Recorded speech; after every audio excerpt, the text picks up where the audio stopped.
இங்கதான் இருக்க. சாப்பிட வர. அது என்னது? கருப்பா இருக்குது, உருண்டையா இருக்குது. ராகி களி உடம்புக்கு ரொம்ப நல்லது பாட்டி. உனக்காக பார்த்து செய்து தந்தாங்க உங்க பாட்டி. அத பாட்டியே தின்ன சொல்லு. ஏன்டா இப்படி கத்திக்கிட்டே இருக்க? அது உன் பொண்ணு வச்ச சோறு அப்படி கத்த வைக்குது. அப்படி என்னத்த செய்து வைத்தால்? ராகி களி தானே. எனக்கு ஸ்கூலுக்கு ராகி களி தானே. என் ஃப்ரெண்ட்ஸ் பீட்சா பர்கர் என்ன வெளுத்து கட்டுறாங்க. எனக்கு என்ன ராகி களி, கம்பு களி, சோள சோறு என்ன உன் மாவ குடுக்குறா. கண்ட சாப்பாடு சாப்பிட்டு உடம்பை எடுத்துக்கொள்ளாதட்ட.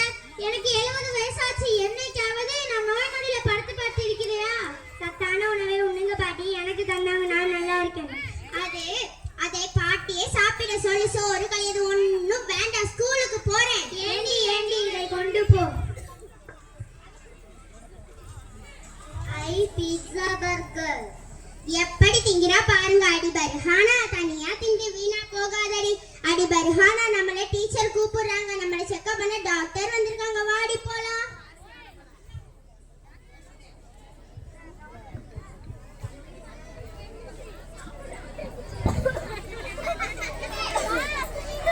பாத்திமா, நீயா அம்மா?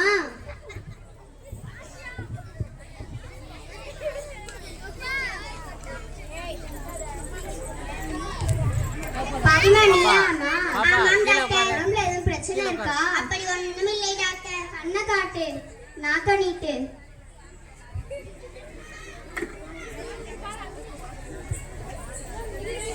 மூச்சை நல்லா இழுத்து விடு.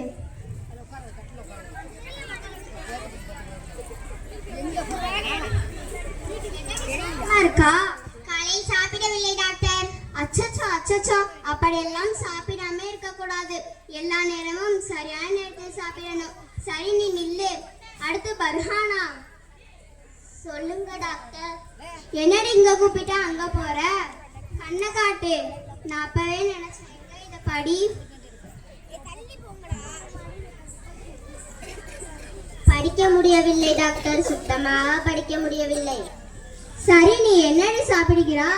பீட்சா பர்கர், முறுமுறு பொரித்த பாக்கெட் பண்டங்கள். போதும். இப்படியெல்லாம் சாப்பிட்டு வந்தால் கண் கெட்டு கால் கெட்டு உன் வாழ்க்கையே கெட்டு போகும். அடுத்து பாத்திமா, நீ என்னடி சாப்பிடுகிறா? ஏன் டாக்டர் கேட்கிறீர்கள்? டாக்டர், ராகி களி, கம்பு களி, சோள சோறு, திணை சோறு எல்லாம் சாப்பிடுவேன். இல்லாட்டி பழைய சோறு போட்டு ஸ்கூலுக்கு அனுப்புகிறார்கள். டீச்சர், நீங்க இதை குறித்து வைத்துக் கொள்ளுங்க. உங்க அம்மா அப்பாயிடம் சொல்லுங்க. எல்லா மாணவியிடம் சொல்லுங்க. தினசரி சாப்பாட்டில் கீரை இருக்கணும். முக்கியமா திணை, கம்பு, கேழ்வரகு இருக்கணும். மறந்து கூட துரித உணவு கொடுக்காதீங்க. அப்படி சாப்பிடும் மாணவியிடம் சத்தான உணவு சாப்பிட சொல்லுங்க.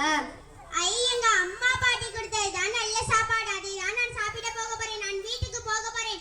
அம்மா, எனக்கு ராகி களி, கம்பு களி, சோள சோறு, திணை சோறு இதுதான் நான் சாப்பிட போக போறேன். அப்படி